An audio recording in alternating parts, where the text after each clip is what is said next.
Agents of S.H.I.E.L.D. Season 2, Episode 13, One of Us. We finally got to see, like, a group of villains in this episode who had superpowers, and it was pretty interesting to watch. I thought it was pretty fun. The one real complaint I had about the team, I think it's kind of the same as everyone, was, like, the one woman who had, like, the weird little nails on her fingers. And I know not everyone can have, like, super cool powers, and that was kind of the point of the team, was kind of to show off these characters who, I mean, obviously they couldn't just be like all powerful characters. And they did have a guy who had super strength, and they had, different ways to make these characters unique, where it's like, okay, this one guy, he has super strength, and it was based off of experiments. And that was one of the big things that also came out of this episode, is that these people weren't people who were born with superpowers. They just got abilities through all sorts of random stuff, whether it was experimental drugs or something they did to themselves or whatever. And it was just like, it did make the characters very interesting. Like the one who had super strength, the drugs gave him like this real big boost in strength, and it made him superhuman. But mentally, it kind of messed him up. Like it disabled him mentally, pretty much. And then we have the one guy who was a genius. He was really just an evil genius. There was kind of nothing wrong with him. He was just a genius. And I don't remember if they explained exactly how he got his powers, but he was just a genius who just didn't give a crap about people. And then the woman who was protecting herself, and it was just weird. Like, if someone was going to do that, it was kind of weird that anyone would take it to that really far extent. And I was actually looking at another review before I did this one, and some people were talking about how it seemed weird that they would, basically, by locking her up, like, just putting those little gloves on her, it didn't do anything, instead of, like, just filing the knives down and making them dull, or taking them off if it was possible. And that does make sense. Like, why would they just, here's some metal gloves. Like, we obviously don't want you to ever take them off. But they kind of just left her alone. She could have found anyone, to do that. I mean, she, of course, didn't really even know the fact that S.H.I.E.L.D. was kind of very different from what it used to be, so they aren't exactly keeping tabs on everything. So she probably wouldn't have tried. But yeah, it was just like some simple little gloves, and then even without them, she didn't really do much except for killing that one guy. And other than that, it's like she's in like the dress and just her robe, as if she was just walked out of her house, which really she kind of did. And it was just kind of off-putting, kind of watching her character just, like, oddly enough, she just seemed out of place to me. And I guess it's because they didn't give her much of a role, and, she had, like, these little fingers. It wasn't too much that she could really do with that. And it was just kind of something that really stood out for her character. Like, the other guys stood out in other ways. Like, she did have the point where she fought Bobby, and that, of course, obviously made her stand out. And the guy who had super strength, he stood out, but none of them did stand out too much, really, except for the guy Agar, who had that really gross scene. I didn't think he would dislocate his jaw and it would be like a super wide mouth thing. I thought he was just going to open his mouth, and he could, they mentioned that he could whisper, and you would go into a catatonic state. I didn't think he would have to do, like, the extra stuff. I figured he could just be like, hey, and then people would, like, pass out. But I enjoyed that scene. That was actually one of my favorites. And although it looked really gross, and like they even gave him like really messed up teeth, which makes sense because obviously he couldn't brush his teeth. Like, honestly, when they took the thing off, the first thing I thought was his breath would probably stink a lot. And he can't brush his teeth or anything like that. So yeah, he doesn't really have any teeth. And it was one of those things where it's like, oh, it's just a nice little touch. And the scene he had where he knocked everyone out was really cool. When the birds started falling from the sky, that was definitely what made that scene so amazing to me. Because the people falling out, it was like, okay, well, we knew that would happen. Coulson said it was a catatonic state thing, and people would pass out. So we saw that happen, no big deal. And then it was like, okay, this has like an immense range to it. And then I thought they were gonna go into it a little bit more. I was hoping they would, where maybe even people within the city would pass out as well, because those birds would have to be like really high up in the air, although they obviously would be much closer than other people behind all these trees and the forest and all that. So it is obviously a little bit different, but I was hoping it would be like this really, really huge range, and we'd get to see the devastation of that and how it affected the city that was like just outside of this little radius that he had. I thought that would have been pretty cool, but unfortunately, we didn't really get to see that, but it was still a cool show of force and everything. And then all those guys just get beat up at the end after Skye's father gets taken away, which was very surprising because I was like, when he was about to give Agar the microphone, I had no idea what to expect. I'm like, they can't stop this guy. He knows that May isn't gonna shoot Skye, and it was just like they can't really win right now. They could win a couple fights here, but if he screams, everyone's gonna pass out, and then he'll be fine. Obviously, he's working with Skye's father, so he'll pick up maybe one at a time or something. But he'd pick his team up, and then they would, he'd drive them wherever random, and they would actually escape. And it would, he kind of would have taken out the entire city. And then everything kind of gets halted when, like the main Inhuman, and I can't think of his name right now, but he comes in, which was also, it's always really cool to see his power with like this portal that shows up, and then he comes in from the portal. So I'd love to get an explanation on that, because when we first saw him, like as a little kid, he was just teleporting around that room, and now when he does it, it's like this giant portal that blocks everyone else out. It pushes people back. We actually saw that happen in this episode, where it pushed Agar back. So I thought it was really sweet to see that, and he came in, and everyone's like, what the heck is this? Who's this guy? And then he takes him and then, teleport out, and that kind of shut everything down for the bad guys.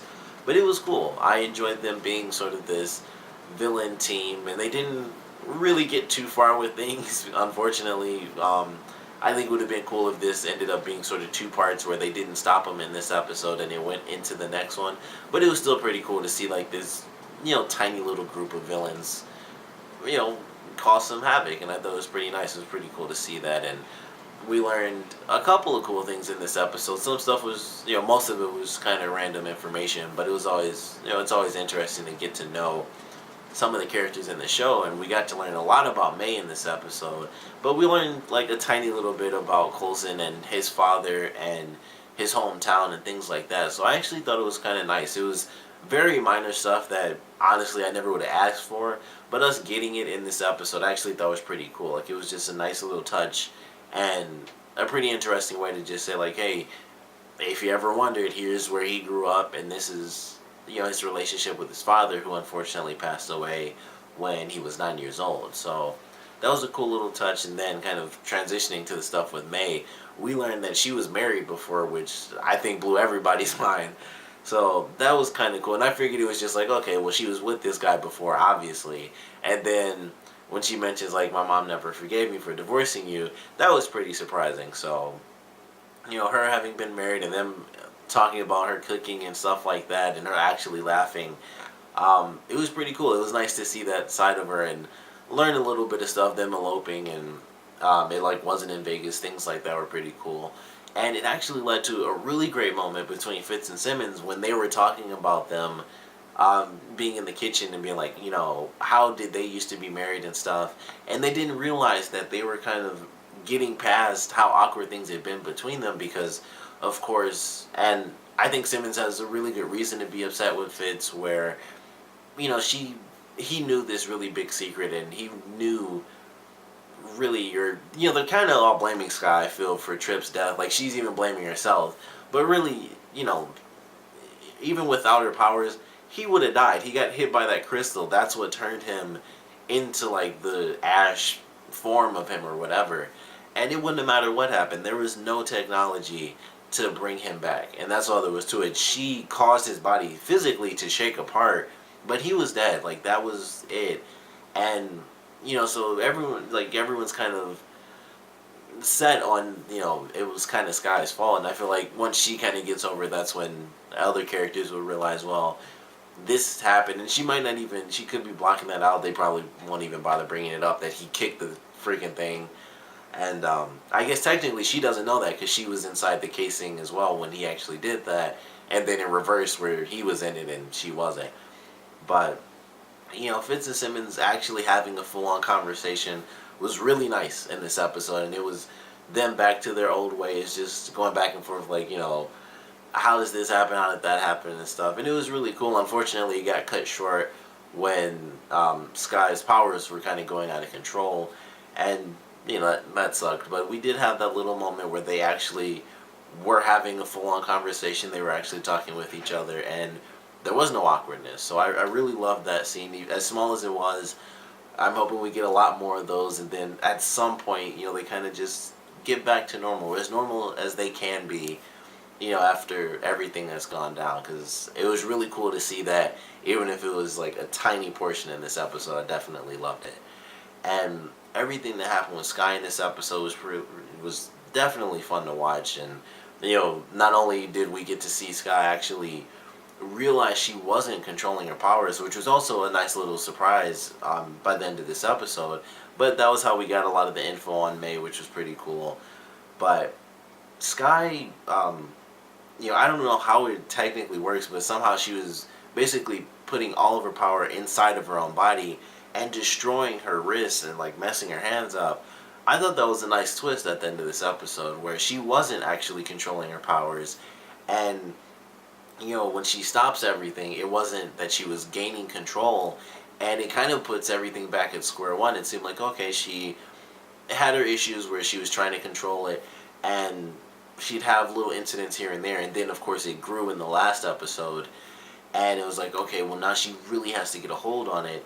And in this episode, it was like, okay, she's getting a hold on it, and that's really good. It's obviously still coming out here and there. It happened while she was sleeping, so it's obviously not 100% under control. And then we find out by the end of this episode, it's not under control at all, really. She's stopping it from affecting everything outside of her, but it's affecting her physically far more, than it should, and it shouldn't, at all. So I actually thought that was a really nice touch at the end of this episode, where really she's at, they're back at square one, where they have to figure out how do we get Skye to control this ability, both awake and sleeping apparently. So I'm excited to see, just where this goes as far as how long it takes for her to control her powers, and how much more suffering she has to go through both physically and mentally as far as being separated from the team and everything like that. Because with them being back at square one and her obviously knowing that she can't just direct her powers inward because she could hurt herself, they have to find a different solution, and she may be forced to hurt herself because of obviously she doesn't want to hurt her team. So I think it'll be very interesting to watch her deal with this when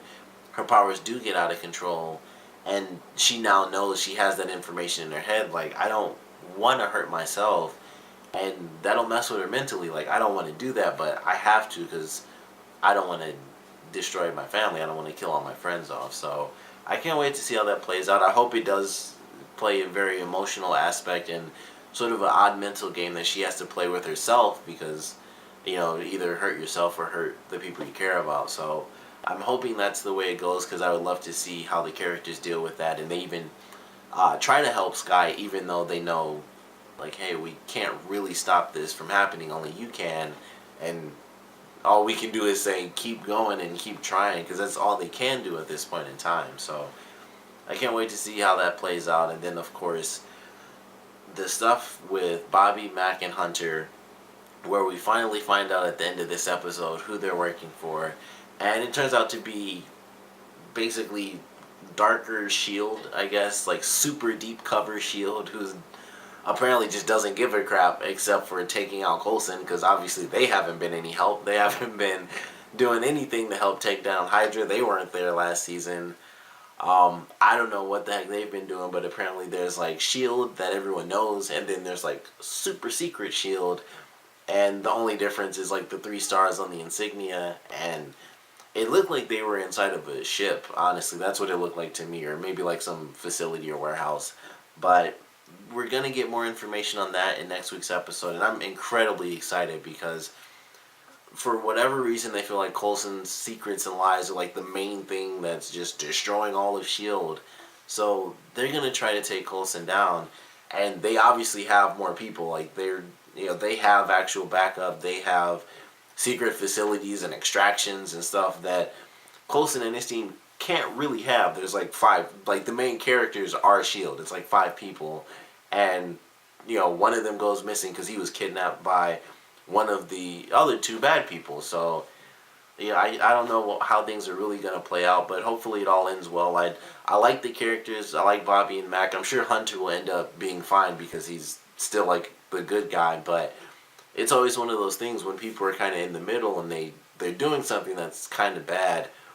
they can end up getting killed off. And I actually like Bobby and I like Mac, and I don't want to see either of them get killed off. But at the same time, it kind of makes them bad guys. Like they had to kidnap Hunter, and it's like you you know, when you have to hide the fact that you're working for Shield and you work for Shield, that just makes you seem incredibly evil. It's just like it's a really weird thing. So I don't know how that's gonna play out, but once Coulson finds out and the rest of the team finds out, it's definitely gonna get crazy, and that's obviously gonna lead to more issues with Skye and her superpowers and things like that. So I definitely can't wait to see it. The ending of this episode was pretty interesting too, with Skye's father basically being told he isn't an Inhuman. He was just an experiment that kind of just went wrong.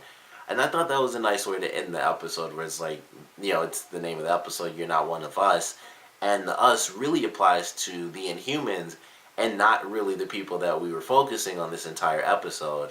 And I thought that was a nice way to do it, where it's like, one of us seemed to just be people with superpowers, and then they really define that in the end, where even Simmons, she's like, we have to separate this. Like, having a gifted list is way too broad for people. We have people who are enhanced, as she calls it, where it's like experiments and drugs and things like that. And then we have actual superhumans. Like, even Captain America would be put into enhanced because it was just the super soldier serum. But you have stuff like the Incredible Hulk. I mean, I don't know what they would count that. I mean, I doubt you could just say, well, it's a bunch of gamma rays, so it's enhanced because he turns green and giant. So a little bit different, but they make that really big split by the end of this episode, and we see that it's not, the us isn't just people with powers. The us is the Inhumans and people who are born with powers, or at least latent powers that are waiting to be activated. So, and that was a nice little distinction by the end of this episode, and it was definitely pretty cool to see. But love this episode. Of course, I want to know what you guys thought about it, so please comment below. Let me know your favorite parts, your least favorite parts. And what I want to know is, out of these villains that we got to see, and really getting like a barely like a tiny little hint of the Inhumans at the end of this episode, and also we have super secret Shield, or whatever it's gonna end up being, the real Shield.